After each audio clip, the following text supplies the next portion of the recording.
Muy buenas Confidentes, hoy os traigo otro vídeo más y en este caso vamos a hablar de otro de los peces que yo creo que es fascinante a nivel de morfología, que es este que estáis viendo, el Cleidopus gloriamaris.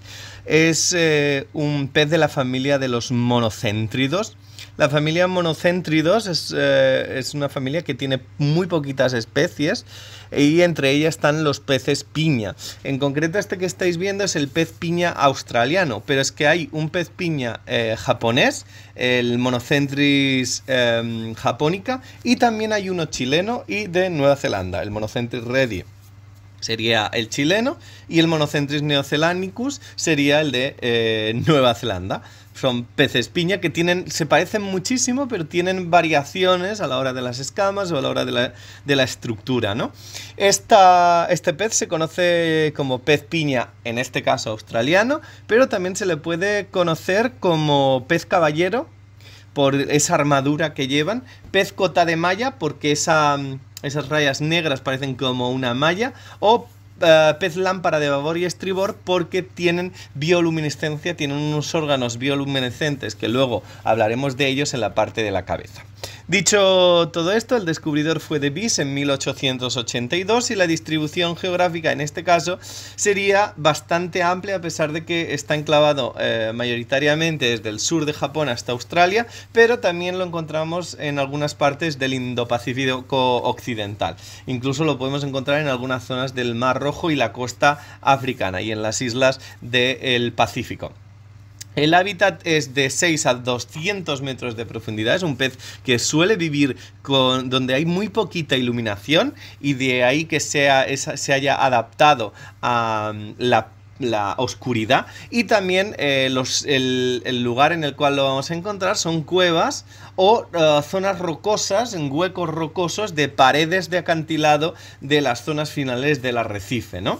Son esas zonas donde caen al abismo y a una profundidad de unos 100 metros donde la luz empieza a diluirse bastante, incluso hay zonas con muy poca iluminación, ya que la refracción de la luz no llega tan profunda, pues podemos encontrar a estos peces. Fijaros qué interesante el vídeo, porque no me acuerdo exactamente en qué acuario grabé estas imágenes, pero es que normalmente, y luego lo veréis al final del vídeo, estos peces se suelen poner, por la gracia de la bioluminiscencia, se suelen poner con muy poquita iluminación, se suele poner en acuarios con actínicos muy encendidos o acuarios con prácticamente sin luz apagada, para que la gente, el público, pueda ver ese órgano bioluminiscente que tienen, ¿no? Pero sí que es cierto que se pierde mucho la belleza del propio animal, y así que conseguí grabarlos. Esto creo que es en el acuario de, si no recuerdo mal, este es el acuario de Abu Dhabi, el The National Aquarium en Abu Dhabi. Y la verdad que al estar expuesto con iluminación normal sí que es cierto que no vemos ese brillo, pero se puede ver perfectamente la natación, la forma, el color y el comportamiento tan interesante de estos peces. La densidad para mantenerlo entre 1020 a 1025 sería lo correcto.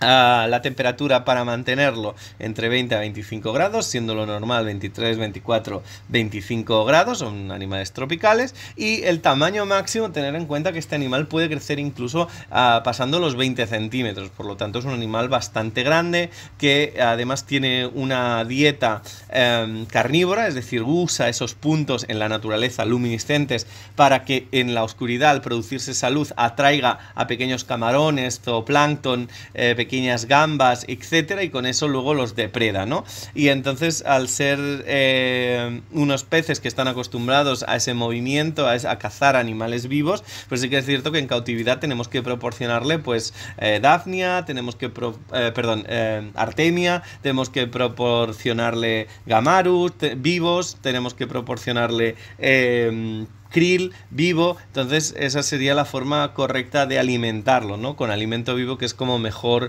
se sienten atraídos a la hora de alimentarse.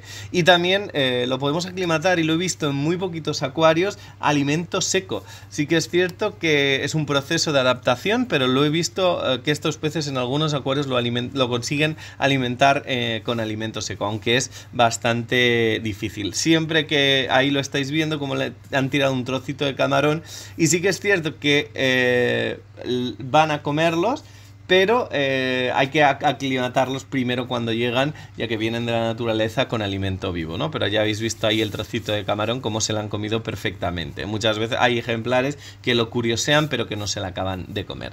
También cosas a decir de la alimentación. Al ser animales nocturnos, necesita que sean alimentados por la noche. Tienen visión nocturna, por lo tanto se orientan bastante bien. Incluso creo que tienen órganos también sensoriales que les permiten moverse en plena oscuridad. Y sí que es cierto que la alimentación debe ser nocturna, una alimentación crepuscular, y proporcionarle, como ya he dicho, alimento vivo en su mayoría. A nivel de parámetros 8.2 a 8.4 de pH, y el acuario, para mantenerlo, ponerlo en acuarios grandes. Si bien es cierto, no es un pez que tenga nataciones muy grandes ni necesite grandes espacios de nadar, ya que lo estáis viendo que ellos se mantienen casi siempre en el mismo hueco, en la misma roca, en la misma zona, ponerle una gran cantidad de litros, de 3.000, 4.000, 5.000 litros, o sea, no escatiméis en litros, ya que a la hora de aclimatarlos será mucho mejor, a la hora de que se sientan más cómodos, y también que estos peces son animales de grupo, son animales de cardumen, por lo tanto donde ellos se sienten más cómodos es con otros de sus congéneres. También establecen relaciones entre los machos, las hembras, jerárquicas, y también esto es muy interesante, ¿no? Poder ver ejemplares, si os fijáis, con más coloración en caso de los machos, otros que son más apagados. Es muy curioso porque este órgano bioluminiscente, cuando son jóvenes, normalmente suele tener un color como verdoso, y luego a medida que se van volviendo maduros, pensar que estos animales pueden llegar a vivir entre 5 a 10 años, incluso 10 años, y a medida que van llegando al final de su vida, hacia esos 10 años, ese tono verde de bioluminiscencia se vuelve un tono más bien rojizo, ¿no?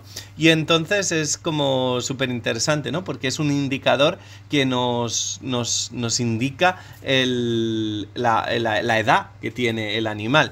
Claydopus gloriamaris, o gloria del mar, que también se le conoce por ese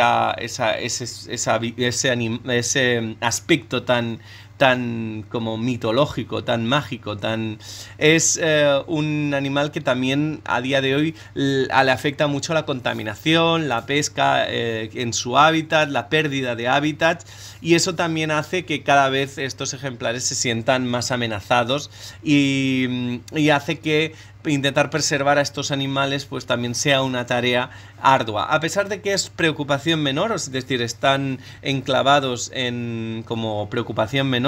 Sí que es cierto que cada vez el tema de la contaminación y el tema es bastante crítica, ¿no? Zona natatoria lo vamos a ver en general por todo el acuario, y la experiencia para mantenerlos son difíciles de mantener. Las aguas tienen que estar muy limpias, tenemos que proporcionarles los huecos. Aquí vemos en otro acuario, como veis, ya no se les ve tanto el color, están con las luces actínicas, incluso en el siguiente vídeo que os voy a poner están con la luz apagada, porque muchas veces intentan enseñar eso, la bioluminiscencia, ¿no? También este tipo de animal, para mantenerlo, podéis ponerlo, como estáis viendo, con decoración de fondo rocosa, y apagar siempre las luces. Un acuario limpio, un acuario grande, un acuario, pensar que también ensucia mucho por el tema de la alimentación que comen, que es alimento vivo o camarones, etcétera. Por lo tanto, buena alimentación, buena calidad de agua, buena oxigenación del agua, buen redox, pHs y parámetros lo más estable posibles, y con todo esto vais a tener 100% el éxito con estas especies. Poner huecos, poner rocas que se puedan meter, incluso muchas veces lo vamos a ver dentro de esos huecos, incluso como enclaustrados, ¿no? Fijaros el esqueleto con todas esas espinas. Hay que ir con cuidado, porque sí que es cierto que tienen varios radios que sí que son como agujas, que son como espinas para defenderse. Por lo tanto, a la hora de la manipulación también vamos a ir con cuidado, porque se nos pueden clavar esas espinas, esos ganchos. Y básicamente sería esto. Espero que os guste. Fijaros la estructura de la cara, qué bonita es. Espero que os haya gustado. Os deseo, como siempre digo, lo mejor. Un saludo y hasta la próxima.